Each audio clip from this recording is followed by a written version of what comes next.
Okay. Hi everyone, welcome back to EP Unfiltered. As a reminder, this podcast is not for children, so if you have them, I highly advise you to let them out of the room, or if not, please realize that they are more than welcome to listen to the podcast. However, and please know that some topics that we discuss may be extremely heavy for middle children ears. So we want you to be mindful about that so that you know what they're listening to. I'm one of your hosts, Anna. I am a 24-year-old living with active entrepreneur disability awareness into and health advocate. Hi, I'm Shannon, your other host. I have spastic hemiplegia cerebral palsy, and I am a disability advocate. Awesome. Today we are going to be talking about the transition from childhood to adulthood how it pertains to how do we want to put it pertains to insurance policy and what is and what is not covered, and then or advice as to how you can stay healthy even if you get denied access to a certain type of therapy. Now, a little bit more of a disclaimer. Shannon and I are not going to be talking about specifically how you dispute an insurance claim or anything like that, as we do not know. This topic came about in my head because during one of my panels, somebody asked us what we do to stay healthy when we are denied denied vital services to our health based on our disability. The first thing that Shannon and I would like to take the time to discuss today is the common misconception that therapy that you have when you are younger, therapy, occupational therapy, speech therapy, and all other therapy will automatically continue when you age out of weekly therapy sessions at 18. Now, I must say, as an adult with cerebral palsy, I have never been offered the opportunity to pursue these type of services, and that could very much well be because I do not have a neurologist. Cerebral palsy is a non-progressive disorder in that you don't take care of your body. But I have yet to be offered the services as an adult, and it is my understanding that they are extremely hard to miss.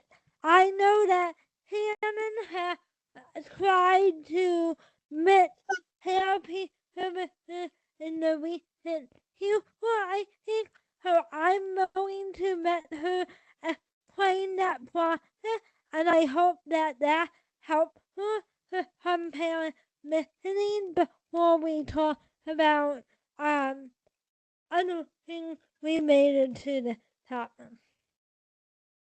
Hi, yes, I am Shannon, your co-host, and yes, I have tried to get physical therapy occupational therapy in the past months to keep my body going and not make me in so much pain. And unfortunately, when you turn 18, you automatically get cut off the therapy services. So I asked my doctor if he could write me a prescription for therapy. I had therapy for I would say 4 to 5 weeks, and then I had to stop because my insurance wouldn't pay for anymore. And then 2 to 3 weeks later, I tried to get into for another session, and my insurance denied it because apparently the place I was going to didn't take my insurance, and my insurance is considered a red flag to the company. So I was unable to have the rest of my physical therapy sessions. Can you we can make it help possible to the parent listening? Can you explain to explain to me too, but explain to our listeners what the process used to be like for you when you were, in the pediatric, and then explain what your doctor was trying to accomplish with this type of, adult-oriented therapy, and how that process is now. Marina and I think this is such an important topic, and I think, and I believe therapy could be around your daily life and your daily needs, and your ability to keep up, um, with your daily life. I hope that makes complete sense, and then I'll go into my two about it. Sure, I have no problem doing that. Well, when I was in the pediatric system and I needed physical therapy, all my pediatrician needed to do was fill out a prescription, say why I needed physical therapy, what my disability was, so on and so forth, and I was automatically taken. Because when I was younger, I was on Blue Cross Blue Shield of Michigan. And because I was on Blue Cross Blue Shield of Michigan, basically every physical therapy place known demand took Blue Cross Blue Shield of Michigan. And I think too, and I think my understanding at least is like when you're younger, it's like a maintenance model. You know what I mean? It's like mandatory. Huh? Mandatory. Yeah, almost. Yeah, like we kind of like remember in school and how they would always talk about the food pyramid, and all that, and the type of food you can eat, and all the nutrition. Remember that? Yes. I kind of made I kind of made I kind of made therapy out to be that kind of model in the younger system, because everybody cares about your health. When you're younger, everyone, eat your vegetables, drink milk. Don't eat candy. Eat the proper portion of meat. We better keep this higher and healthy. So we better try every mundane, terrible, pointy intervention that we possibly can. But when you get older, and I'm handing to talk about it, when you get older, it's almost like you have to have a team medical event to make everything. Yes. Or either an extreme medical event to get services, or if you want services, you have to pay for them out of pocket. And like I was saying, I had therapy a little while ago. It went well. My doctor gave me another prescription for another session, and I wasn't able to have that second session because my insurance is considered a red flag to the company that I went to, and I I could not pay out of pocket because without insurance, it cost over $3,000 to have one session of therapy. I could not afford that. Yep, and what your therapy maintenance was that part of the reason you wanted it in the dirt? No, my goal is to be a ambulatory wheelchair user. Awesome, like me. So that is the reason why I hounded my doctor and said, I want therapy, I want therapy, I want therapy. It wasn't him telling me, Shannon, you need therapy. It was me saying, I want therapy. That's an interesting. That's an interesting point, and I'll tell you why. And it's kind of similar to where I am.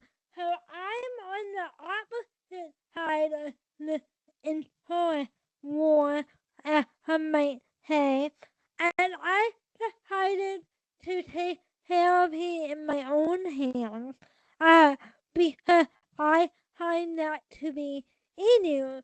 Now, when I say easier, I don't mean insurance company send it off their dirty asses and not have to worry about hired services, because you know what we need all hired services. I'm saying like I'm an individual, like for me, hiding and her and Shannon, I'm for your tired of it too. Hiding and her is not going to motivate you to do anything, and it actually going to make you very, very angry, and the people who provide you services may not be happy providers, if you know what I mean, because they would that doesn't work for their patients or possibly for them. You know what I mean? Yes, this is completely off topic, but I am actually fighting insurance right now to get a brand new wheelchair because I want to. Okay, then I will stop right there. Listen to part 2 for mobility assessment battle that even more in the week. Hell. You know what I mean. Yes. But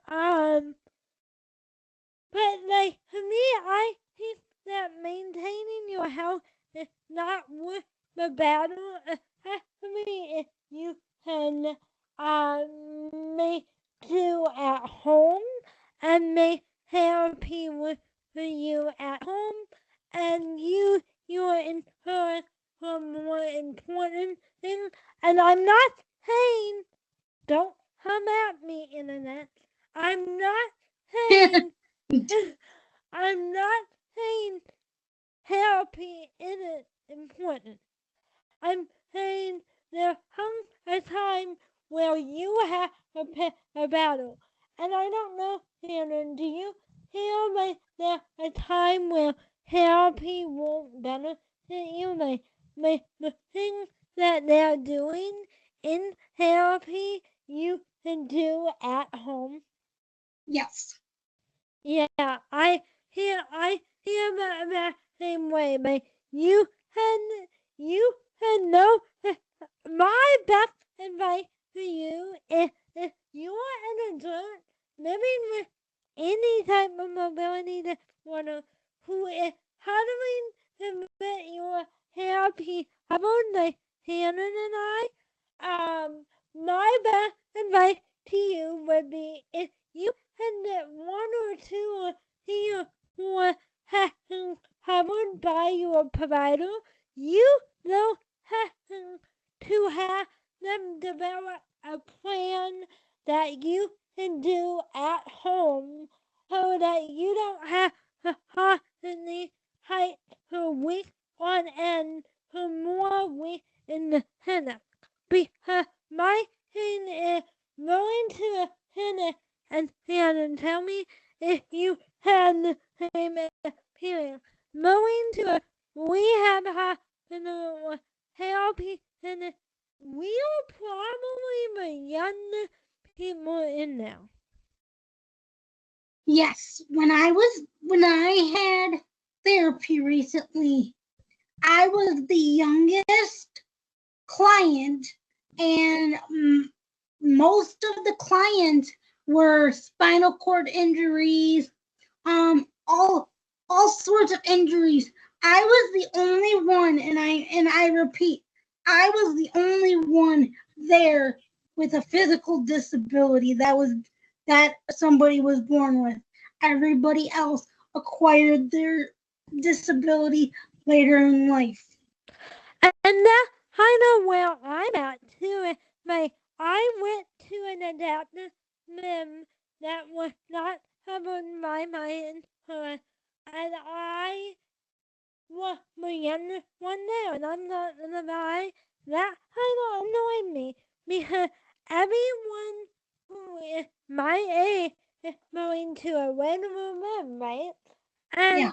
And how the hell am I supposed to make him and be helpful with a bunch of people who are probably, you know, In their 80s and 90s. yep, right.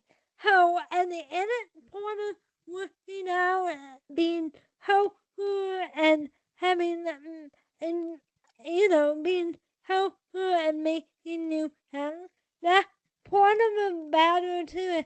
Like, the therapy or the limb to make things build relationships, get out into the community, and I hear like a therapy center can't do that.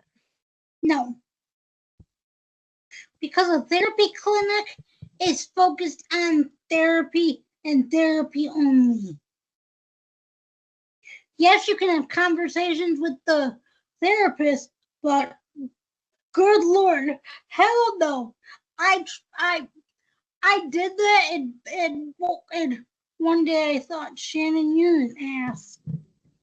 Why are you having a conversation with a with a worker younger than you? I mean, like, like, like, I don't think the main in this episode is how do you battle and force, and how do you keep active when you can't get it?